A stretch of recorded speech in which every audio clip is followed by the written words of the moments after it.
দর্শক, সম্প্রতি তুরাগ নদীতে ৩ জনের মরদেহ ভেসে ওঠা এবং সেই ৩ জনকে আওয়ামী লীগ ছাত্রলীগের নেতাকর্মী হিসেবে দাবি করা, সামাজিক যোগাযোগ মাধ্যমে এই ব্যাপারটা সয়লাব হয়ে যাওয়া, তার পরিপ্রেক্ষিতে পুলিশের বক্তব্য এগুলো গুজব, প্রোপাগান্ডা, মিথ্যা গুজব রটানো হচ্ছে সরকারকে বিব্রত করার জন্য। পুলিশের ঘোষণা, এই গুজব যারা রটাচ্ছে তাদের বিরুদ্ধে অ্যাকশনে নামছে পুলিশ সদর দপ্তর থেকে সেরকম ব্যাখ্যাই দেয়া হচ্ছে। আওয়ামী লীগ দাবি করছে যে তাদের ৭ জন নেতাকর্মী হারিয়ে গেছে এবং সেই ৭ জনের মধ্যে ৩ জনের মরদেহ তুরাগে পাওয়া গেছে, বাকি ৪ জনকে এখনও খুঁজে পাওয়া যাচ্ছে না।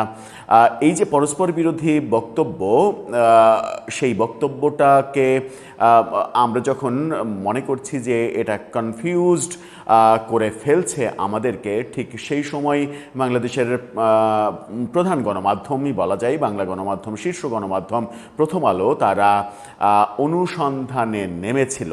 কতটা অনুসন্ধান করতে পারল প্রথম আলো, সেটা আমরা একটু দেখতে চাই। প্রথম আলোর অনুসন্ধানে যে ৩ জনের মরদেহ তুরাগে পাওয়া গেছে, সেই ৩ জনের রাজনৈতিক পরিচয় খোঁজার চেষ্টা করা হয়েছে।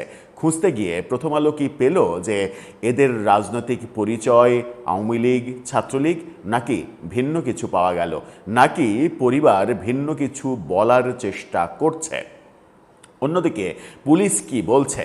প্রথম আলোর অনুসন্ধানই যথেষ্ট কিনা? তারা এক ধরনের ধরি মাছ নাছুই পানি স্টাইলে অনুসন্ধান করলো, নাকি ঠিকঠাকভাবে চোখ বন্ধ করে নিরপেক্ষভাবে অনুসন্ধান করলো? এরকম প্রশ্ন যদি কেউ তোলে, তাহলে সেই অনুসন্ধানটাকে আমরা কিভাবে দেখতে পারি? রেজাল্টটা কি আসলো? যে ৩ জনের মরদেহ পাওয়া গেল, তারা কি ছাত্রলীগ এবং আওয়ামী লীগের নেতাকর্মী? তাদেরকে কি মিছিল থেকে গায়েব করে দেওয়া হয়েছিল? চলুন একটু এই প্রশ্নের সমাধান খুঁজি প্রথম আলোর অনুসন্ধানের মাধ্যমে, আমাদের বক্তব্যে নয়। থাকবেন পলিটিক্স টিভির নিয়মিত আয়োজনে।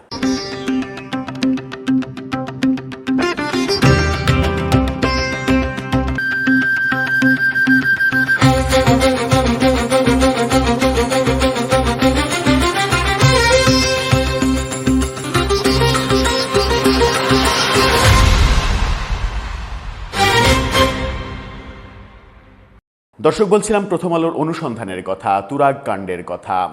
রক্তাক্ত তুরাগে মরদেহ ভাসছে, তুরাগে এটা হচ্ছে ওটা হচ্ছে, অনেক কিছুই আমরা শুনছি, অনেক কিছুই আমরা দেখছি। পুলিশের ভিন্ন বক্তব্য আমাদেরকে প্রশ্নের মুখোমুখি করছে যে আমরা আসলে কোনটা বিশ্বাস করব, প্রচারটাকে এবং যে ভিডিও ছড়িয়ে দেওয়া হয়েছে সেই ভিডিওকে, নাকি পুলিশের বক্তব্যকে?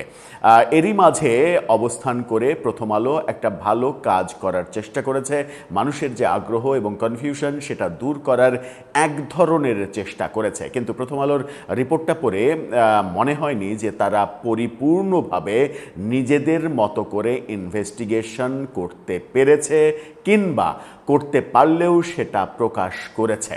কি বলছে প্রথম আলো? তাদের শিরোনামটা দেখে নিন। তারা বলছে, তুরাগ নদ থেকে 2 দিনে 3 লাশ উদ্ধার, পরিচয় নিয়ে যা জানা গেল। কি জানা গেল পরিচয় নিয়ে? ঢাকার তুরাগ থানার রানাভোলা এলাকার বাসিন্দা মোহাম্মদ সুমন, 17 বছর বয়স, 22 জুন বাসা থেকে বের হওয়ার পর থেকে নিখোঁজ ছিল। শুক্রবার তুরাগ নদ থেকে তার অর্ধগলিত মৃতদেহ উদ্ধার করে আশুলিয়া থানা পুলিশ। শনিবার দুপুরে রানাভোলা এলাকায় সুমনের ভাড়া বাসায় গিয়ে দেখা যায় 2 কক্ষের বাসার একটি কক্ষে সুমনের বাবা শাহ আলম ও মা বোন আছেন। ছেলেকে হারিয়ে মা বাবা বাকরুদ্ধ। কথা বলতে গেলে চুপ থাকেন তারা, সান্ত্বনা দেওয়ার পর কথা বলেন, তবে অধিকাংশ প্রশ্নে চুপ থাকেন। সুমন 22 তারিখ থেকে নিখোঁজ ছিল কিনা এমন প্রশ্নে কোনো উত্তর দেননি, অর্থাৎ তারা বাকরুদ্ধ হয়ে গেছে। আত্মীয় স্বজনরা কোনো কিছু জিজ্ঞেস না করতে অনুরোধ করেন। নিখোঁজ ছিল এতটুকু উত্তর দিয়ে তারা জানান, শুক্রবার খবর পেয়ে তারা মরদেহ নিয়ে আসেন। মোবাইল থেকে সুমনের সব ছবি ডিলিট করে দেয়া হয়। খুবই গুরুত্বপূর্ণ পয়েন্ট, মোবাইল থেকে সুমনের সমস্ত ছবি ডিলিট করে দেওয়া হয়। বাসায় থাকা ছবিগুলো ছিঁড়ে ফেলা হয়। সুমনের মোবাইল ভেঙে ফেলা হয়েছে। সন্তান হারানোই মানসিক যন্ত্রণা বাড়বে, তাই কোনো স্মৃতি রাখা হয়নি। অর্থাৎ পরিবারের উদ্যোগেই মোবাইলের সমস্ত ছবি ডিলিট করা হয়েছে, মোবাইল ভেঙে ফেলা হয়েছে, বাড়িতে যে সকল ছবি ছিল সমস্ত ছবি নষ্ট করে ফেলা হয়েছে। এবং যখন সাংবাদিক গিয়েছে তখন কোনো ধরনের কোনো তথ্য উপাত্ত দেয়া হয়নি। এক পর্যায়ে ফেসবুকে সুমন আহমেদ চৌধুরী ইংরেজিতে নামের একটি আইডি দেখানো হলে সেটি সুমনের বলে নিশ্চিত করেছে পরিবার এবং প্রতিবেশী। সুমন কামারপাড়া আড়তে কাঁচামালের ব্যবসা করত বলে তারা জানান। ফেসবুক আইডি পর্যালোচনা করে দেখা যায় 6 দিন আগে সর্বশেষ আওয়ামী লীগের কার্যক্রম প্রতিষ্ঠাবার্ষিকী উপলক্ষে একটি শোভাযাত্রার ভিডিও আপলোড করেছিল সে। এছাড়া বিভিন্ন সময় দলীয় কার্যক্রমের ভিডিও আপলোড করা হয়েছে সেই আইডি থেকে। আশুলিয়া থানার ওসি মোহাম্মদ তরিকুল ইসলাম তিনি বলেছেন, আমরা স্থানীয়দের কাছ থেকে সংবাদ পেয়ে 25 জুন দিবাগত রাতে আশুলিয়া বাজারের পাশে তুরাগ নদের পাশের এক চক থেকে একটা মৃতদেহ উদ্ধার করি। পরে নিহত ব্যক্তির পরিবার মৃতদেহটি সুমনের বলে শনাক্ত করে। এই ঘটনায় নিহত ব্যক্তির বড় ভাই অপমৃত্যুর মামলা করেছেন, মামলাও হয়েছে। ওসি তরিকুল আরও বলেছেন, নিহতের পরিবারের সদস্যরা জানিয়েছেন 22 জন পিকনিকের কথা বলে, খুবই গুরুত্বপূর্ণ কথা, পুলিশ বলছে 22 জন পিকনিকের কথা বলে সুমন বাসা থেকে বের হয়, পরে তুরাগ নদে পড়ে যায়। সে সাঁতার জানতো না। পরিবারের সদস্যরা নদে খোঁজাখুঁজি করেছেন। নদে একটি লাশের কথাই আমরা জানি, আর অন্যান্য যেসব কথাবার্তা আসছে ওগুলোর বিষয়ে আমাদের জানা নেই। অর্থাৎ পুলিশ বলছে সে সাঁতার জানে না, নদীতে পড়ে যেয়ে তার মৃত্যু ঘটে এবং সেটা পরবর্তীতে ভেসে ওঠে। সুমনের মরদেহ উদ্ধারের পর আওয়ামী লীগের নেতাকর্মীদের ফেসবুক পেজ এবং আইডি থেকে প্রচার করা হয় তুরাগ থানা এলাকায় আওয়ামী লীগের প্রতিষ্ঠাবার্ষিকীর মিছিলে বিএনপি নেতাকর্মী ও পুলিশের হামলার পর থেকে 7 জন নেতাকর্মী নিখোঁজ এবং 3-4 জনের মৃতদেহ তুরাগ থেকে উদ্ধার করা হয়। তবে এসব তথ্য সম্পূর্ণ ভিত্তিহীন এবং গুজব বলে পুলিশ দাবি করছে। পুলিশ বলছে এগুলো সমস্ত ভিত্তিহীন এবং গুজব, এবং এই গুজবের বিপক্ষে পুলিশ অ্যাকশানে নামছে এরকমটা তারা জানান। বাকি 2 জনের পরিচয়, সুমনের পরিচয় তো জানা গেল।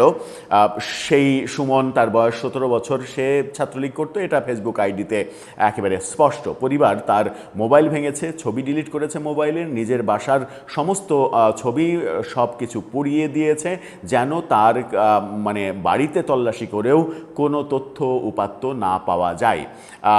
কিন্তু পরিবার রাজনীতি বিষয়ে কোনো দাবি করেনি, কোনো কথা বলেনি, মুখ খোলেনি। পুলিশ বলছে সে পিকনিকে গিয়ে নদীতে পড়ে গিয়েছিল। এদিকে আরেকজন আরিফ হাসান রাকিব, পরিবারের ভাষ্যমতে মৃত্যুর আগে তারা জানতেন না আরিফ রাজনীতি করেন, কিন্তু মৃত্যুর পর কিছু ভিডিও ও ছবি দেখে তারা তার আওয়ামী লীগের রাজনীতির সঙ্গে সম্পৃক্ততার কথা জানতে পারেন। অর্থাৎ এই ক্ষেত্রেও আরেকজনের যে মরদেহ পাওয়া গেছে আরিফ হাসান রাকিব, তার পরিবারও অস্বীকার করেছে রাজনীতিতে সম্পৃক্ত থাকার কথা। মৃত্যুর পরে তারা জানতে পেরেছে যে রাকিব আওয়ামী লীগের রাজনীতি, ছাত্রলীগের রাজনীতির সঙ্গে জড়িত ছিল।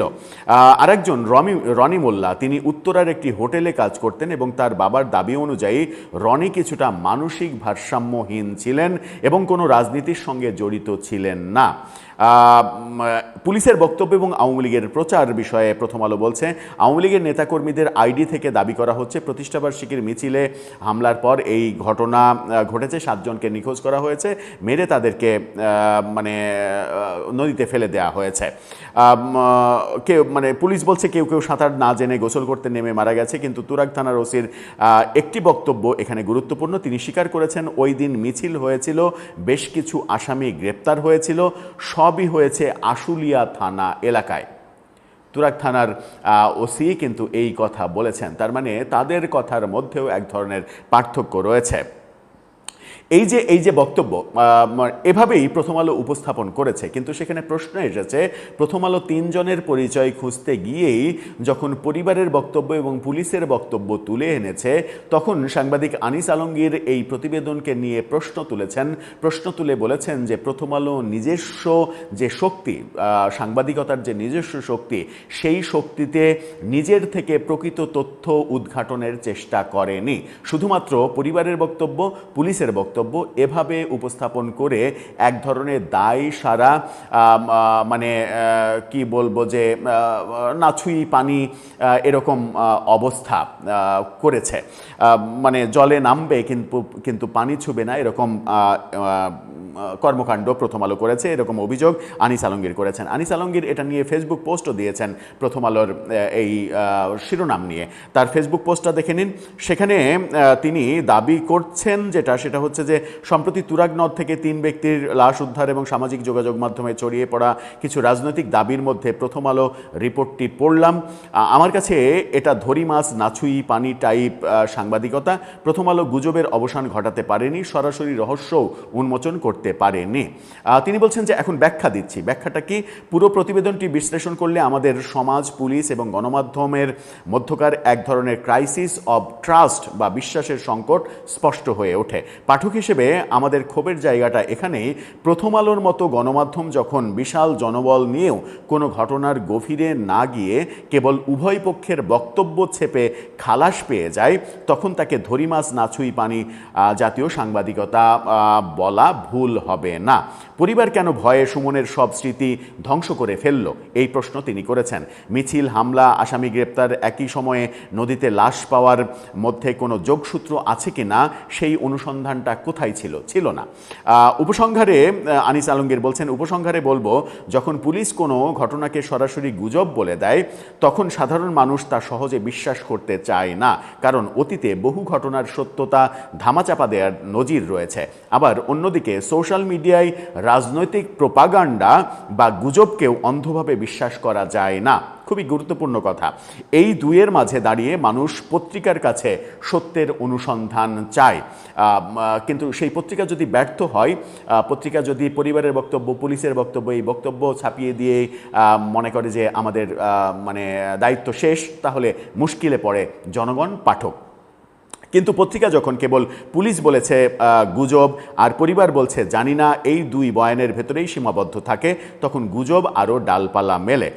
তদন্তের গভীরতা ও বস্তুনিষ্ঠ সাংবাদিকতার অভাবে আজ মানুষ সোশ্যাল মিডিয়ার গুজবের উপরে নির্ভরশীল হতে বাধ্য হচ্ছে। সত্য উন্মোচিত হোক, তা সে যার পক্ষেই যাক না কেন। তিনি লাস্টে বলছেন ব্র্যাকেটে, তারপরেও প্রথম আলোকে ধন্যবাদ, অন্তত মুখ খুলেছে তারা। তার মানে আনিস আলমগীর বলছেন যে প্রথম আলোর এই মানে রিপোর্টটা ভালো, মন্দের ভালো, কিন্তু তিনি পুরোপুরি স্যাটিসফাইড না। কারণ প্রথম আলো এই যে পরিবার কেন ছবিগুলো ছেড়ে ফেললো, ছবিগুলো ডিলিট করলো, মোবাইল ভেঙে ফেললো, কেন এই ব্যাপারে কথা বলতে চাইছে না, কেন অন্য দুজনের পরিচয়ই প্রকাশ করতে চাইছে না পুলিশ, এটা যেমন উদ্ধার করা উচিত একজন সাংবাদিকের, তেমনি পুলিশ এটাকে সরাসরি গুজব বলছে, এর পেছনে অন্য কোনো রহস্য আছে কি না সেটাও ক্লিয়ার করা উচিত, যেন পুলিশের ব্যাপারটা পরিষ্কার হয়। পুলিশ গুজব বলছে, এই ক্লজে এই তথ্য প্রমাণ রয়েছে পুলিশের কাছে, আমরা অনুসন্ধানকে করে পেয়েছি, এই কারণেই পুলিশ বলছে এটা গুজব, অর্থাৎ পুলিশের দাবি সত্য। অথবা পরিবার এই কারণে এটাকে লুকাচ্ছে, এর পেছনে ভয় রয়েছে, এর পেছনে হুমকি রয়েছে, এর পেছনে এটা রয়েছে, ওটা রয়েছে, এই ব্যাপারগুলো উন্মোচিত হয়নি, মানে দুই পক্ষের বক্তব্যের পেছনের রহস্য উন্মোচিত হয়নি, এই দাবি করছেন সাংবাদিক আনিস আলমগীর। তার দাবিটাকে আপনি কি সঠিক মনে করছেন, নাকি প্রথম আলোর অনুসন্ধানে আমরা ঠিকঠাক মতোই পেলাম, কিন্তু সেখানে প্রশ্ন থেকে গেল, পরিবার কেন মোবাইল ভেঙে ফেলছে, সমস্ত স্মৃতি মুছে ফেলছে, পরিবার কেন রাজনৈতিক পরিচয় অস্বীকার করছে? দর্শক, আপনার কাছে সেই প্রশ্ন, উত্তর জানিয়ে লিখতে পারেন আমাদের কমেন্ট বক্সে।